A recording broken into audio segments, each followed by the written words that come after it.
폭염과 가뭄으로 캐나다의 대형 산불이 대한민국 넓은 땅보다 더 넓게, 그래서 큰 재앙이 되고 있습니다. 그런가 하면 마이애미 앞바다에 바닷물 온도가 80~100도가 넘어서 산호초들이 죽어가고 있습니다. 아리조나의 폭염 때문에 선인장들이 다 죽어가고 있고, 그런가 하면 홍수로, 가뭄으로 이 지구촌이 너무나 어려운 거예요. 우리 사는 환경이 좋지가 않아요. 자, 이 야고보서를 기록한 예수님의 동생 야고보는 고생하는 성도들을 향해 주신 메시지예요. 여기 1절에 보시면 흩어진 나그네. 자, 이 흩어졌다는 게 그저 이사 갔다는 게 아니에요. 고향을 등지고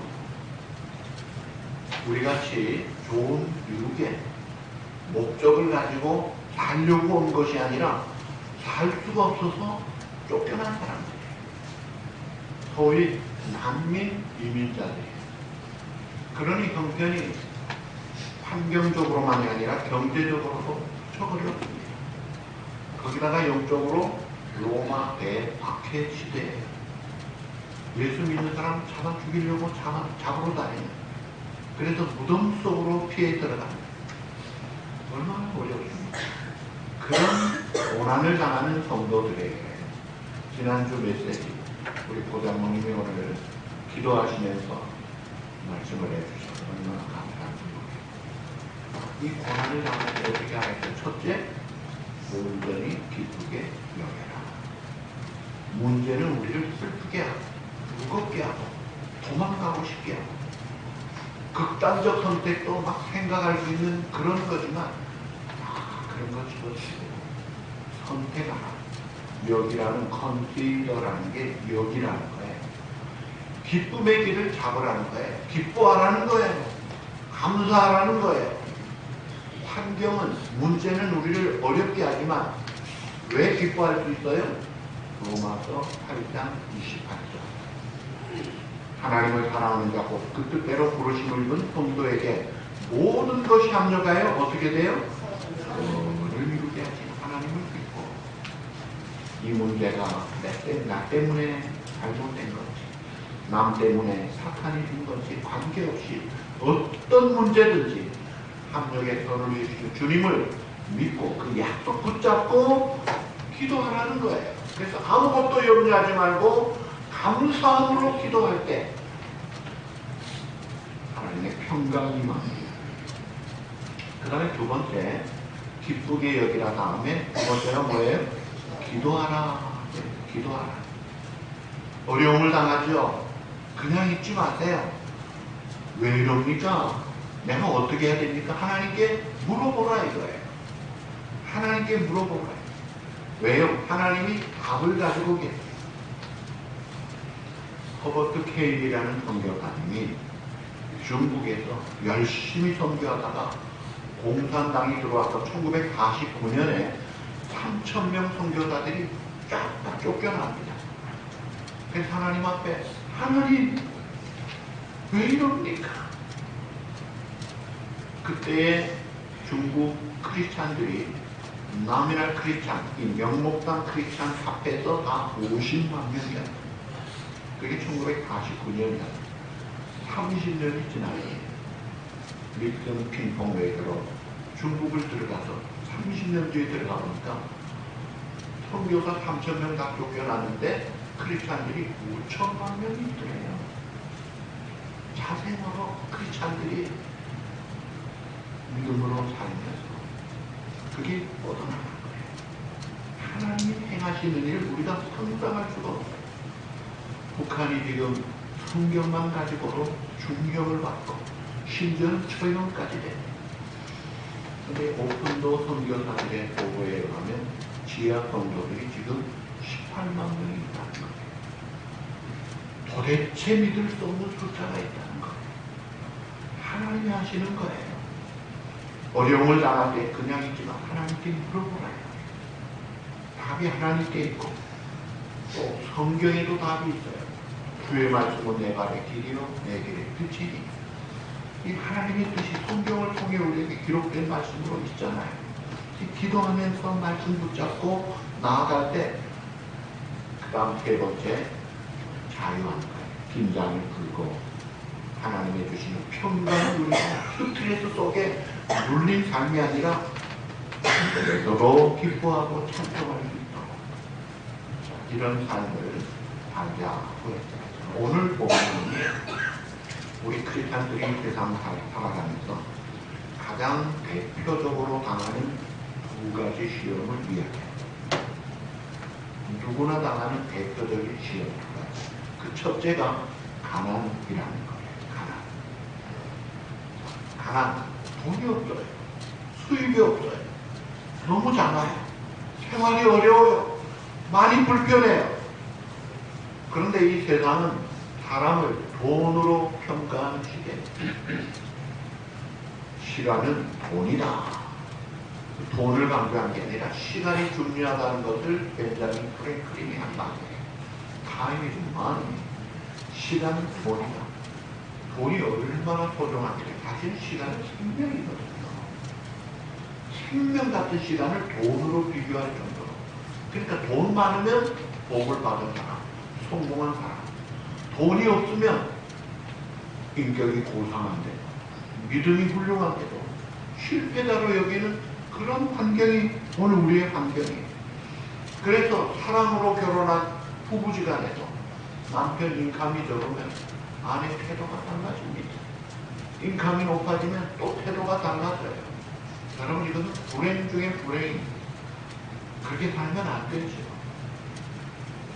어느 정도 참 신앙이 성숙한 분임에도 불구하고 하나님에 찌들릴 때 이상하게 믿음이 자라지 않는 걸 보고 안타까운 거예요.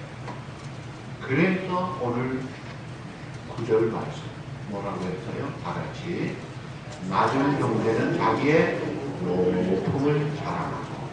9절 말씀. 낮은 형제라는 게 가난한 자, 눌린 자, 세상에서 멸시받는 자, 어려운 자는 자기의 높음을 자랑하라. 높음을 자랑하라고 했는데 뭐가 높은 거냐? 진짜로 우리가 자랑할 높음이 뭐냐? 이걸 알아요. 자, 우리가 진짜로 자랑할 게 뭐예요? 첫째, 다 같이 하나님의 형상대로 지음을 받은 것이다. 나는 죄인입니다. 죄값으로 영원히 죽어야 될 자예요. 그러나 나를 사랑하신 주님께 하나님이 독생자를 보내주시고 내 죄값을 대신 담당하시고 지불하게 하죠. 그 예수님을 나의 구주로 믿을 때 아들을 믿는 자, 하나님의 자녀로 죄사함 받고 의롭다함 받고 하나님의 자녀로 아들의 형상, 하나님의 형상을 회복하게 하신 거예요. 우리에게 놀라운 하나님의 형상, 유네이조가 하나님의 형상이 있다는 거예요. 자, 어느 나환자촌에 가보니까 나환자들이 이제 썩어 들어가면서 살이 떠져나가. 보니까 건강한 사람들이 팔 떨어져나가. 나중에는 팔다리 떨어져나가. 몸통만 남아요. 그런 약자들을 괴롭히고 좋은 것, 그나마 그 속에서 괜찮은 것, 괜찮은 자리 차지하고 있더래요. 그런데 거기에 가서 복음을 전해요. 예수 믿고 변화가 되니까 이게 강제가 돼요. 건강한 사람이 팔 떨어지고 다리 떨어지고 눈 떨어지고 약한 사람들을 섬기기 시작하더라고요. 섬기니까 기쁨이 있어요. 그리고 자기도 언젠가 팔다리 떨어질 텐데 갈수록 대접받을 거 생각하니까 그것도 소망이 있더라고요. 그러니까 지옥 같은 형편이 바뀌는 이유가 뭐냐 이게. 하나님의 형상을 회복하니까 역전이 되는 거예요. 농담으로 천국과 지옥의 메뉴가 같다는 말을 해요. 뭐냐니까 불갈비 메뉴가 천국이나 지옥이나 똑같아요. 그런데 먹는 도구가 하나밖에 없는데 그게 긴 젓가락이에요. 지옥에는 그걸 나만 주고 자기가 먹으려니까 먹지도 못하고 다 굶어 죽어가더래. 그런데 천국 가니까 쏙 남의 거 넣어줘가면서 얼마나 맛있게 잘 먹고 잘 사는. 그게 뭐예요? 하나님의 형상을 회복하면 지옥 같은 형편이 역전이 돼, 감전이 돼, 바뀐다 이거예요. 가장 끔찍했던 수용소라는 아우슈비츠, 그 속에서 하나님의 형상을 회복한 크리스찬들이 자기를 굶주려 죽어가면서도 그 양식 조금 들어온 것만 남에게 주면서 죽어가는 멋진 자들이 있고, 그 아우슈비츠 가스실 속에 발견된 가사가, 물론 그 가사는 일찍이 보교육의 주의식이 크리스찬이 쓴 가사입니다. 그 크신 하나님의 사랑 3절이 뭐예요? 하늘을 두루마리 안고 바다를 먹물 삼아도 한없는 하나님의 사랑 다 기록할 수 없게. 끔찍한 가스실에서 이 가사가 있더래. 어떻게 이럴 수가 있을까? 하나님의 형상을 회복하니까 그 속에서도 찬송이 나오더라. 그러니까 하나님의 형상을 회복한 자는 원수를 사랑하는 거예요. 헌정한 목사님, 딸에게 동의하고 원수는 용서만 해서는 안 돼. 사랑하라고 하셨어. 내가 원수를 사랑하지 않는다. 내가 신사참배 반대하고 순교를 강조하고 감옥에 간 것도 헛 것이다. 하나님의 최고의 말씀이 사랑하라는 건데 이것을 좀 해야지.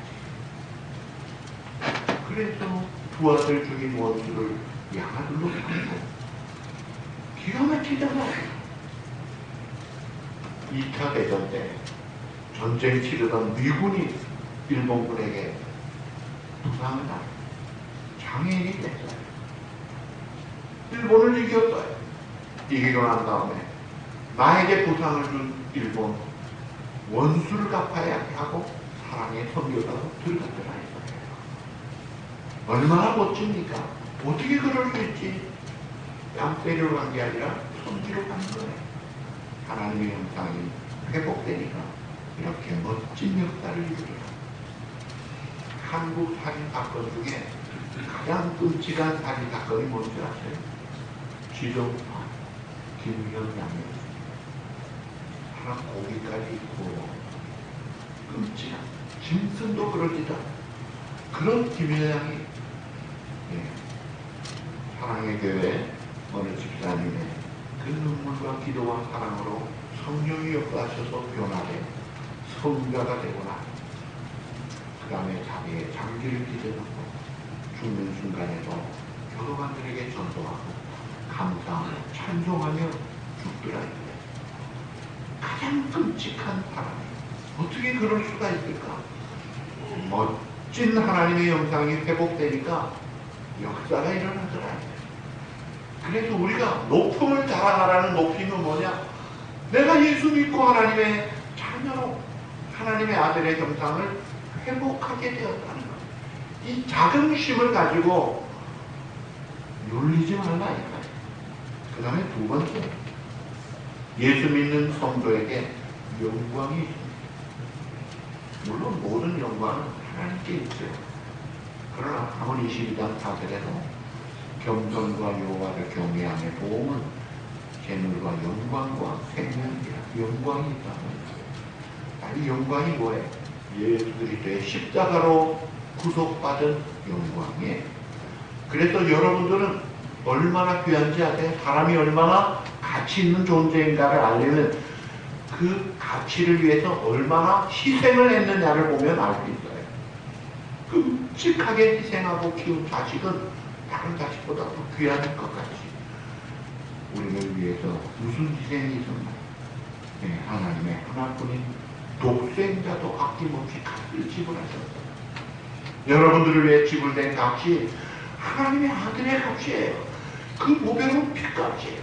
더 이상 귀한 것이 없는 값을 지불하고 하나님이 우리를 너희는 천하보다 귀한 존재다. 온 천하를 주고도 너희 살 수가 없다. 창세기 12장 3절에 보시면 아브라함에게 주신 말씀이 믿음의 우리들에게 주신 말씀이에요. 따라합시다. 땅의 모든 족속이 너로 말미암아 복을 얻을 것이니라. 아멘. 한번 다 같이 외워볼까요? 땅의 모든 족속이 너로 말미암아 복을 얻을 것이니라. 아멘. 믿고 살면 복덩어리가 되는 거예요. 얼마나 귀한 존재냐 이거예요. 우리에게 이런 영광이 있다 이거예요. 그래서 물질적 가난 때문에 아유 나는 복을 못 받았어. 별 볼 일 없는 사람이다. 그런 생각 아예 거두치우고 그리스도 안에서 회복된 영광의 높음을 알고 자긍심을 가지라. 그래서 9절 말씀대로 낮은 형제는 어떻게 하라? 자기의 높음을 자랑하라. 여러분 높아진 존재라는 거예요. 여러분만이 아니에요. 여러분 옆에 있는 것도 마찬가지. 얼마나 존귀한 자지. 그래서 나의 모든 즐거움이 속도 여러분에게 있다고 하나님 말씀하십니다. 기쁨을 인하여 어쩔 줄 몰라 하시는 대상이 바로 우리다 이거예요. 그러므로 돈 몇 푼 없다고 나를 그렇게 열등의식으로 그건 아닙니다. 자, 그 다음에 이 가난이라는 대표적인 시험 말고 또 다른 대표적인 시험이 뭐겠어요? 부유입니다. 부유. 가난 반대로 부유함도 시험을 주는 거예요. 사람들이 생각하기를 돈이 있으면 안전하다. 돈이 있으면 행복하다. 돈이 있으면 뭐든지 할 수 있다. 다 된다. 이건 착각입니다.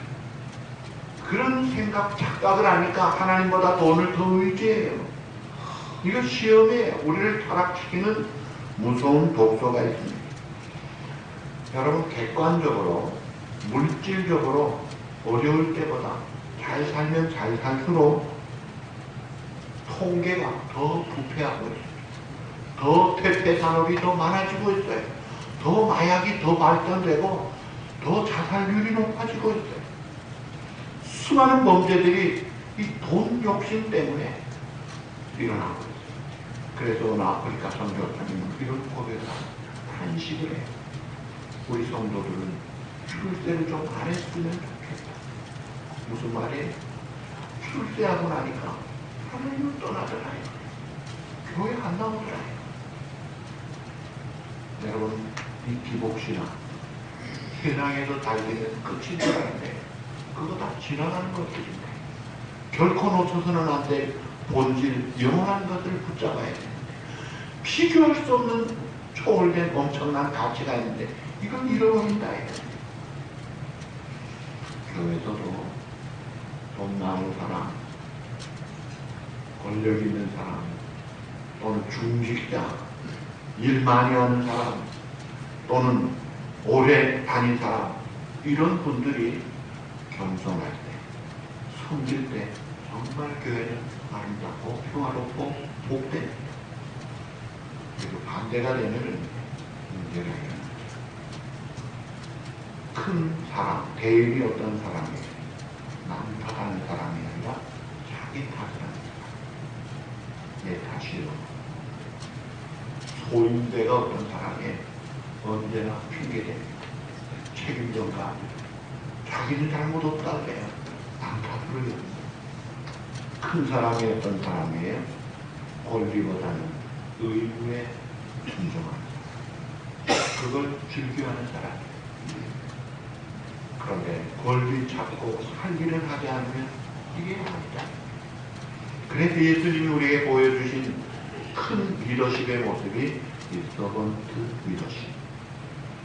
제자들이 서로 먹다가 할 때 말없이 대야에 물떠다가 제자들의 발을 씻겨주시던 얼마나 멋집니까?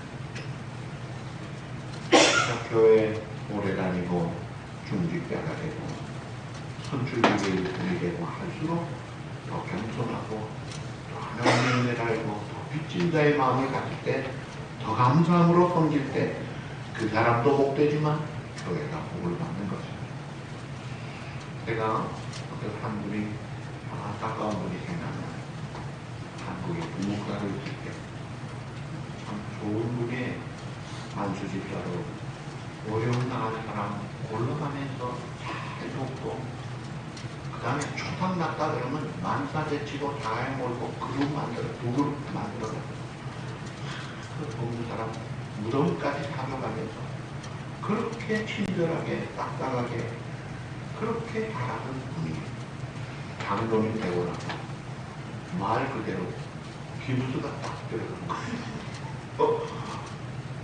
확실한 기부스가 딱 들어가더니 중동부가 더 고함을 지르고 고등부가 고함을 지르고 막 다른 사람하고 싸우고 다녀요. 하도 이상해서 제가 여쭤봤어요. 장로님, 옛날에 안 그래도 왜 그래요? 그랬더니 하시는 말씀, 장로가 권위가 있어야지. 그래서 장로님, 그 권위는 섬김을 통해, 이 펑션, 기능을 통해 권위가 저절로 가야 되지. 내가 누군데 이 권위가 좀 안 돼요. 예를 들어서 내가 아버지인데 뭘로 봐? 내가 좋아한다. 아버지 역할 사람은요, 말 안 해도 존중받아요. 내가 교수인데 말 안 해도 잘 가르치고 학생들이 잘 지도하고 말 안 해도 존중받아요. 그 권위를 가져야지. 내가 누군데 그런 그 어깨비 권위에 쫓지 마세요. 그건 얼마나 비극을 가져요. 안타깝게 그렇게 충성하던 분이 결국은요, 당에서 쫓겨났어요. 교회도 못 나오더라고요. 얼마나 서글프지. 야, 어떻게 이런 일이 있을 수 있을까? 참 기가 막히더라고요. 돈, 지위, 권력, 뭐 있다, 했다, 이것 가지고 착각하면요, 얼마나 볼성사나운 결과가 오는지 안 됩니다. 그래서 우리가 구한 자는 성경의 10절에 뭐라고 그래요? 구한 자는 자기의 낮아짐을 자랑하지. 낮은 자는 부유함을, 높음을 자랑하라. 이 구한 자는 오히려 자기의 낮아짐을 자랑하라. 낮아짐이 뭐예요? 사탄이 늘 나를 공격하는 게 약점. 내가 날 깨어지고 넘어지는 면들, 이걸 생각하라. 은혜가 아니면 나 서지 못하리. 은혜가 아니면 내가 존재가 안 돼요. 제가 아침마다 두 번째 외우는 성경부터 여호와의 자비와 긍휼이 무궁하심으로 우리가 진멸되지 아니하니. 맞습니다. 하나님의 은혜와 사랑으로 살지 내가 뭘 가지고 살겠습니까? 하나님의 은혜로 살잖아요. 우리가 마땅히 겸손해야 돼요. 왜요? 휘정을 주되 종을 주도 아니면서 의존자 부족자가 뭐가 그렇게 잘났어요. 그런데다가 죄인이에요. 죄인이 뭐가 그렇게 교만할 수 있어요. 그런데다가 오직 하나님의 은혜로 살잖아요. 그래서 우리가 내가 있다고 하는 자, 했다고 하는 자, 그들은 비우면 망하지요. 교만은, 거만은 넘어짐의 멸망의 앞잡이요 선봉이라. 그래서 우리가 늘 겸손하면 하나님이 늘 은혜를 주시고 존귀한 자가 되고 놀랍게 쓰임받더라. 그래서 우리가 이 가난 시험, 부요 시험 이 두 가지를 잘 감당해야 돼요. 그 다음에 종합적으로 영혼의 관점에서 우리 인생을 바라보아야 합니다. 10절, 11절 우리 다 같이 한 번 더 보시죠. 구한 자들은 자기의 낮아짐을 사랑하지. 이는 그가 불의 꽃과 같이 지나갑니다. 해가 돋고 뜨거운 바람이 불어 맞으면 꽃이 떨어져서 모양의 아름다움이 없어 지나지. 구한 자도 그 행하기를 이와 같이 회장하리라. 아멘. 이스라엘 뜨거운 떼약볕이, 우리 고장님 사우디에 있을 때 보니까 몇 도라고요? 섭씨 55도. 섭씨 55도 때 제가 이스라엘 갔을 때 섭씨 52도를 보고 놀랐는데 55도. 그 떼약볕. 그래도 이른 비 늦은 비가 와요. 그럼 꽃이 음이 떠서 막 자라고 자라는데 그 다음에는 열풍이 옵니다. 무서운 열풍이에요. 그럼 언제 그랬는지 다 사라져버린 거예요. 자, 영원한 관점, 이 하나님의 관점에서 인생의 부유를 보면 다 지나가는 것들에 불과해요. 100년 전이면 1923년이죠. 100년 전에 시카고 에드워드 비치 호텔, 최고급 호텔에서 그 당시에 7명의 최고 미국 부자들이 모였습니다.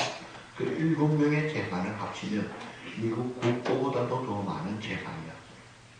국가보다도 그 7명의 재산이 더 많았어요. 그래서 모든 매스컴들이 집중을 하며 그들의 모임을 마이더스의 모임이라고 했어요. 마이더스라는 게 뭐냐면 손만 대면 금으로 바뀌었다는 그 전설의 그 이름이 마이더스의 모임. 그런데요, 모든 사람의 동경의 대상인 그들 딱 25년 지난 뒤에 발표가 됐습니다. 기가 막힌 발표가 나왔어요. 제일 큰 부자 강철 회사 사장 찰스 샤워 거지로 죽었대요. 믿을 수가 없죠. 농산물 곡물 수집업 거부가 된 아도프 히틀러 똑같이 거지로 죽어버렸어요. 재산 한 명도 없더래요. 세 번째, 뉴욕은행 총재였던 리차드 위튼이 중환죄 짓고 감옥에서 복역 중이더래요. 네 번째, 재무장관 지낸 엘버트 홀 사기죄로 감옥에 들어갔다가 풀려나와서 몸이 해약한 상태로 죽음을 기다리고 있더래요. 여섯 번째, 제리 비무 자살. 일곱 번째, 마지막, 미국 부동산 대표 거부 이반 쿠버 자살 미수로 살긴 살았는데 돌볼 사람이 아무도 없는 상태더래요. 여러분, 불과 25년 전에 미국 국고보다 더 많은 재산을 소유했다는 마이더스의 주인공. 그 사람들 보니까요, 100년이 아니라 30년도 못 가는 거예요. 다 지나가고 말더라 이거예요. 부여 지나갑니다. 인생 지나갑니다. 여러분, 50년 뒤에 어디에 있을까요? 100년 뒤에는 어떻게 됐을까요? 네, 높음도, 네, 자랑도 다 없어지고 있는 거예요. 그래서 우리가 부자는 이것도 하나님이 내게 맡겨주신 것이다. 이 청지기의 도, 스튜어드십을 가지고 하나님의 뜻을 따라 관리하고 멋지게 살면 존 카네기가 그렇게 에고이스트로 샌다드 오일 회사를 만들어서 독점을 하면서 욕을 먹다가 50 초반에 중병이 걸려서 사람이 바뀌어지고 나서 자선사업을 하고 그 후손들도 자선사업을 이어가고 있잖아요. 얼마나 멋져요. 제이시 페니, 카네기, 워너메이커, 아름다운 그런 그 부자들 노블리스 오블리지로 다 환원시키고 사니까 얼마나 멋지느냐. 결코 붙잡을 수 없는 지나가는 것들을 붙잡고 탐심은 우상이라고 했는데 거기에 빠져가지고 영원히 놓쳐서는 안 될 가장 소중한 본질을 잃어버리고 사는 이런 영적 가장 비참한 가난한 자가 되지 말라는 거예요. 그래서 우리가 가난의 시험도 잘 통과할 수 있어야 되고 부유의 시험도 잘 통과해야 돼요. 성경에 대표적인 두 사람 이야기합니다. 첫째, 부자로 시험 잘 통과한 사람 누구 같아요? 성경의 제일 부자가 누구예요? 기네스북에 보면 가장 황금을 많이 소유했던 왕이 킹 데이빗입니다. 다윗은 가장 부자였어요. 골리앗을 이긴 이후로 승승장구 한 번도 져본 적이 없어요. 문학 소양이 얼마나 좋은지 10편, 23편만 봐도요, 이 노벨 문학상 감이에요. 연주를 얼마나 잘하는지 국가 대표 선수급이에요. 아름다운 총명한 아내들, 자식 잘생긴 지혜로운 자식, 그러나 그는 많은 돈 때문에, 많은 권력 때문에 왕 중에 왕이라도 부족함이 없는 것이 아니라 그의 삶은 언제나 10편 23편 1절 다 같이 해보시죠. 여호와는 나의 목자시니 내게 부족함이 없으리로다. 그래서 6절 다 같이 내 평생에 선하심과 인자하심은 반드시 나를 따르니 내가 여호와께 영원히 살리로다. 아멘. 그는 물질, 권력, 쾌락, 종로로 가지 않고 여호와 나의 목자 하나님으로 사니까 부족함이 없고 잔이 넘치고 천국을 누리더라 이거예요. 그 다음에 두 번째, 가장 가난했던 사람은 욥은 한때 가난했지만 하박국 선지자예요. 국가적으로 재난을 당했습니다. 바벨론 사람이 전국이 초토화 됐어요. 성전이 다 파괴됐어요. 이방인에게 모욕당하고 포로로 잡혀갔습니다.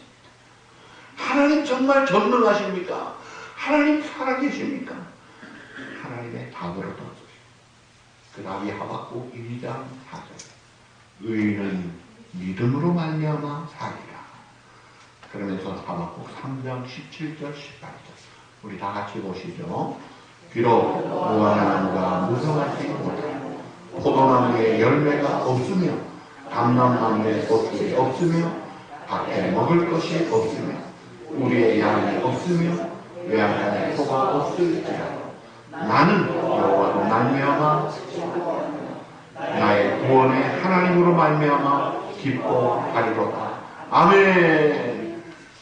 가장 필요한 음식만이 아니라 의약품, 재물까지 싹 다 없는데도 불구하고 나는 여호와로 인하여 즐거워하고 구원의 하나님으로 인하여 기뻐한다고 찬송합니다. 가난함 속에서도 그렇게 풍요를 누리더라고요. 이 신앙을 청교도들이 이어받고 땡스기빙의 전통을 가진 미국에 우리가 살잖아요. 그래서 우리가 이 감사 찬양을 이어가는 거예요.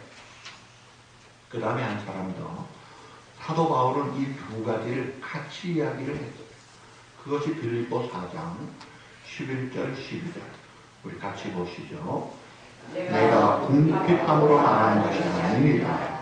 어떠한 형편에 들지 나는 가족하기를 배웠느니 나는 비천에 처할 줄도 알고 풍부에 처할 줄도 알아. 모든 일 곧 배고픔과 배부름과 풍부와 궁핍에도 처할 줄 아는 일체의 비결을 배우노라. 아멘. 배가 풍부하다고 배가 배부름으로 교만하지 않고 배고픔으로 하나님 없다 하지 않고 일체의 비결을 배웠다.